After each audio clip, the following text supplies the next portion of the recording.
Hey guys, it's Nick with the Truck Insurance Channel. I wanted to come on today and talk about equipment and tools when renting a box truck. We've got three categories that we're going to go over today. The first category is going to be the requirements to maintain compliance with the FMCSA. The second category is going to be the Amazon requirements.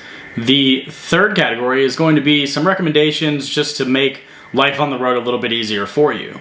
The FMCSA requirements and items needed to carry on your truck are going to be, number one, a fire extinguisher. Now, when talking about a fire extinguisher, we have two options here.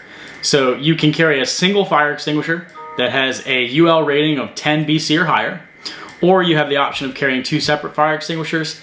In this scenario, you'll want to have each fire extinguisher have a UL rating of 4 BC or higher. Now, the second item that you'll need to make sure you carry in your truck with you are paper logs.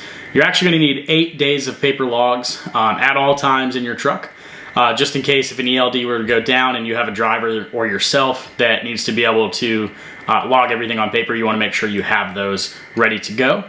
The third thing that you'll need to maintain FMCSA compliance is going to be a road flare safety kit. So a road flare kit, you're going to have two things that are most importantly in there. Of course, first is going to be the flares. You need a minimum of 3 liquid burning flares and 6 additional fuses.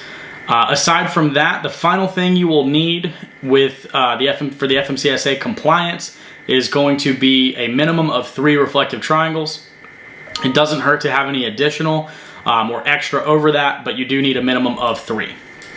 So that will keep you compliant with the FMCSA.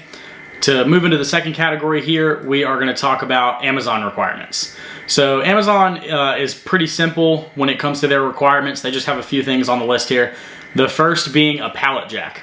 What I'm going to do is put some links below in the description that you'll be able to check out some of these items that we're talking about and make sure you get a pallet jack right from the start. Now, the second item here on the list is requirements on truck length. We get questions from time to time where people are asking, hey, can I run Amazon Relay on a 16-foot truck or a 20-foot truck? Well, the answer is no. Amazon Relay requires you to have a 26-foot box truck, and they also require that box truck to have a lift gate.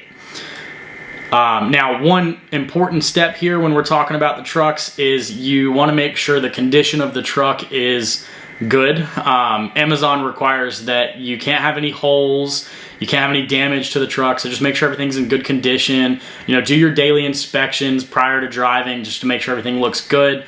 That way you don't get held up for any reason.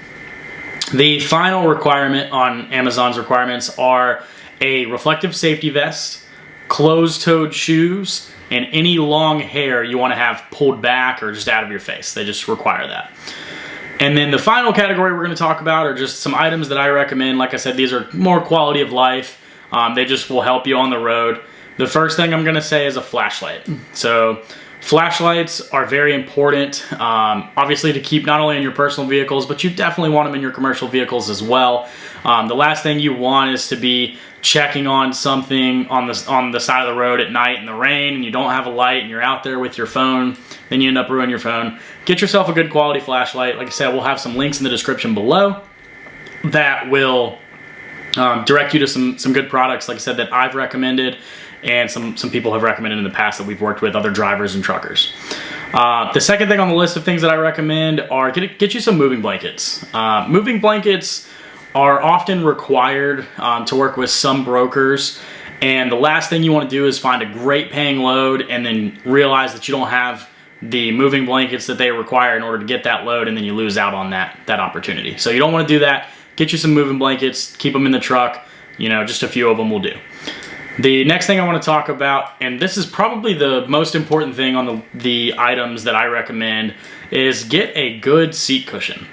The last thing you want is to have back pain from being in the truck all the time, chiropractic bills.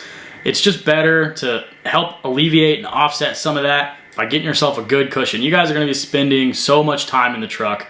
Invest in a good seat cushion, save your back, and you know, just do it. It's something that's so important. Just do it. Like I said, a link in the description below. It's the #1 recommended from all of my drivers that I've linked down below. It's very important. Go get yourself one. The next thing I don't want to talk about is your straps. Pretty common in box truck is using the E-Track straps. There are so many different types of straps out there. You know, what you decide what you want to use, but at the end of the day, most importantly, you just need enough of them. So you're way better off having too many straps than not enough to secure the load. Save yourself time, make sure you have enough straps. Having a few extra is never a bad thing, so just get yourself some straps and you'll be good to go there. And the last thing I want to recommend is a first aid kit. Most people might think everybody has a first aid kit in their vehicle. Believe it or not, they don't, but things do happen. So it's best to have a first aid kit. The last thing you want to be doing is like looking for a rag or a t-shirt in your passenger seat when you're driving down the road if something were to happen.